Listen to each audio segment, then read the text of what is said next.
Yeah, the race was slow. They're a lot of fun to run.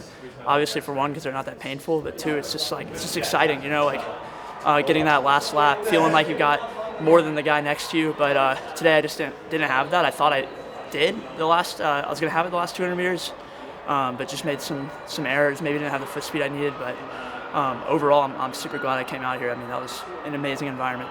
And you said during the press conference you weren't going to tell any secrets about what the race strategy was. Can you tell us now what you and Gibby talked about in terms of what the race strategy was coming in? It was just go with whatever the crowd shows. I mean, I need to.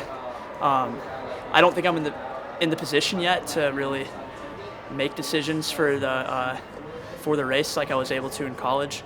Like to make big moves and kind of dictate how the race is run. I don't think with the level of competition here, it's not really up to me. And if I try, I'm putting myself in a vulnerable spot.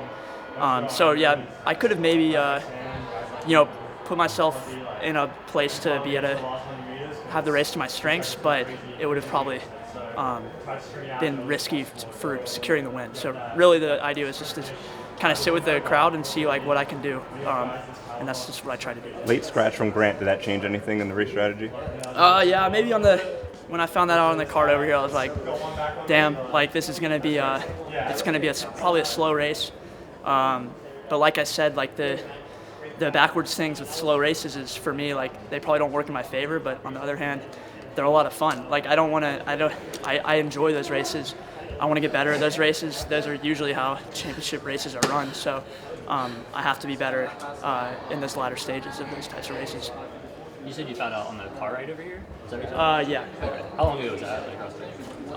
Probably 20 or like about 10 or 15 minutes before the race I found out. And I know you just graduated and everything. What's your plan for the summer and the rest of the year? Are you going to move? Or? Yeah, so I'm going to race the Oslo 5K and the Paris 5K, the two Diamond League races. Then I'm going to go to altitude, probably not race till USA's, do USA's, and hopefully ship off to Japan to run World Championships. I'm trying to make the 10K and the 5K team. And then, maybe sprinkle in a few other races here and there, but I just kind of want to really put my head down and train for USA's. Got to get stronger and I got to get faster. Do you know where you're going for altitude, or is that still? Park City. What's it been like this spring with no college team, but you're still in college? Yeah, so I said things weren't going to change, but they definitely did. Like I took it for granted. When you're not on the same racing schedule as your teammates, things start getting shifted, like when we practice, what type of workouts we're doing. So it really did end up being kind of a lonesome spring, really just kind of training on my own out at Harvard. But looking towards next year, that's something I'm going to try to work. I'm going to try to do for like the first half of the season, which is just train alone at home. So I'll be moving back to Athens, Georgia for the earlier stages of the season, and then going to altitude. But it's something that I need to. We're going to see if it works training alone. I have people that can help me in Athens, people that can definitely help me at altitude. But it's something I enjoy, and I'm going to try to make it work. So what made you do that? I mean, it's not a normal place to train, Athens, Georgia. Yeah, I mean, it's a decision. It's a big decision, choosing where to go. So I could have made a decision to up and leave and move to Boulder, Flagstaff, Park City. This is all conditional on being with New Balance. So really, there's two groups I could have joined, which is Coogan's and the group in Manchester.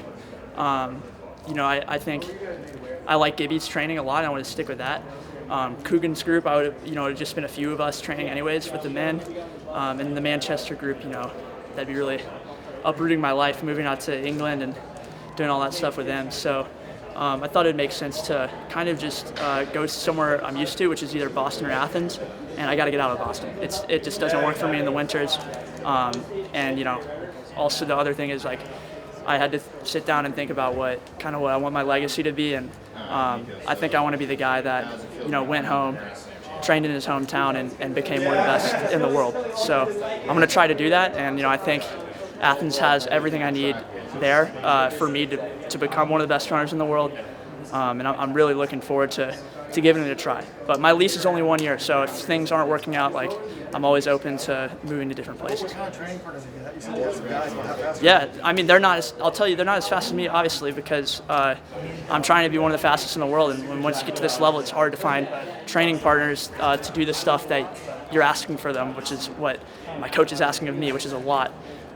So just guys I knew from high school, guys around UGA, and bikes help a lot. You see a lot of pro runners doing that, but I kind of want to really try to do my own thing down there and try to do something unique to me. And when you go out to Park City, you plan on doing altitude training with Grant?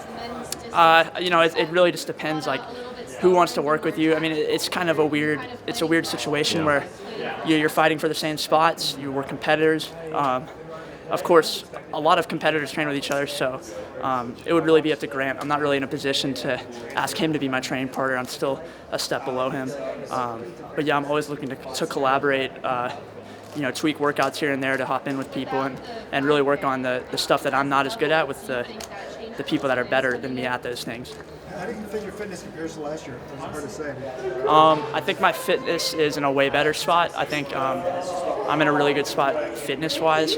I think today showed that I'm not particularly sharp. It's a freaking cliche, and I hate to say it in a media room, but like, oh, my legs are heavy. Like, I'm in heavy training. I haven't started my speed work, which is not true. I'm always working on my kick. It's the thing I obsess over because I just am not at where I need to be to put myself in positions to win medals with that closing speed, and hopefully I'm going to have that by the end of this season. And it's something I work on every week during strides, during practices where Gibby lets me sprint, albeit after a lot of